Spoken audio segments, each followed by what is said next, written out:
Yeah, well, I'm really grateful to Tracy Collis, the Mayor of the Tararua District, to my right, and Alex Walker, the Mayor of Central Hawke's Bay, to my left, for getting together and giving me the opportunity to, the three of us, to get up in a helicopter and check out some of the damage in the more isolated rural communities of these two districts.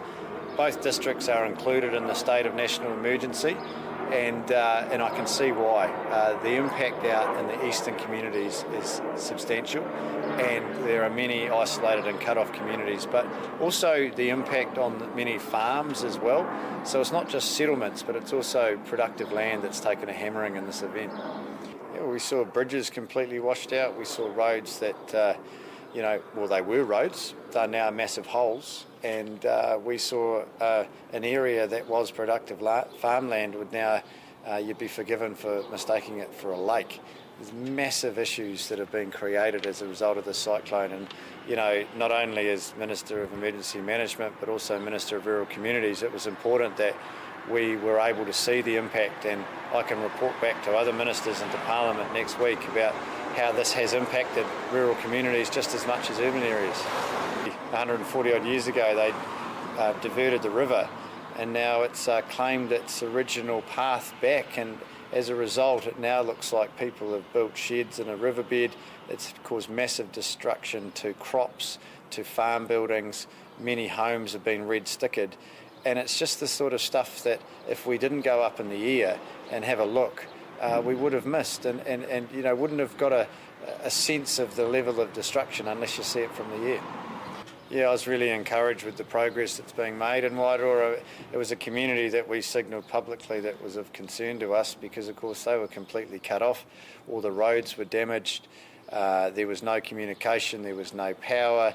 The weather was such that we couldn't get there with helicopter. We just didn't know what was going on. And, of course, they were trying to get a hold of people and they couldn't. And so they were feeling, naturally, completely abandoned. And so I really wanted to, when we were in Hawke's Bay yesterday with the Prime Minister, to get up there.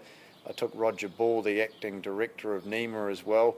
Because they are so isolated, it was important that they knew that we were concerned about them and we wanted to do what we could to get them what they needed. And I thought taking the Director of NEMA there could show them that, and then they could give feedback directly to the bloke at the top. And it's worked really well. I'm really pleased to say that the roading has been reopened for essential supplies. We were able to get food to the supermarket, which is connected to the internet so people can use FPOS. There's a lot of damage there in the northern part of the town, but at least they're connected again. They're getting what they need and they're getting on with the job. So that was good. Rural communities are used to sticking together and they're used to helping out. That's not to suggest that larger communities aren't, but when you are isolated, it's part of the fabric of the community is that you instantly band together and do what you have to do. We've heard stories of rural communities getting together in a woolshed and going out and hunting some food so that they could keep people going, knowing that eventually civil defence and the local authorities will get to them, and that's exactly what happened. It does make it harder when there's no power though, and there's only so long that you can go. We've seen tremendous progress. I think the lines companies have been working 14-hour days, from dusk till dawn sort of stuff, through the night even, to reconnect. And so we've gone from a situation with roughly 250,000 people without power down to, I thought the latest estimate was around 60,000. I'm sure there's been some improvement since. Still frustrating for those that don't have power, but I think that's a testament to the commitment of the lines companies to try and get that much progress in such a short period of time. Well, the thing that stuck with me today is going out Parongaho out in the eastern coastline of Central Hawke's Bay, who only a few days ago had to pretty much, the whole town had to evacuate because of the river flooding through their towns.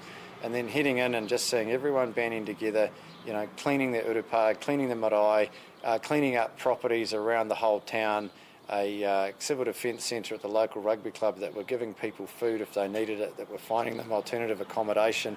That was a town full of hope. They said, this is what we do here, and we're just getting on with the job. And you could find examples like that in rural communities in every single district that's included in this state of emergency.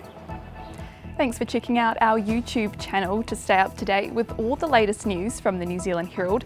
Click the subscribe button below or check out one of the videos here, and head over to nzherald.co.nz for more details on these stories and more.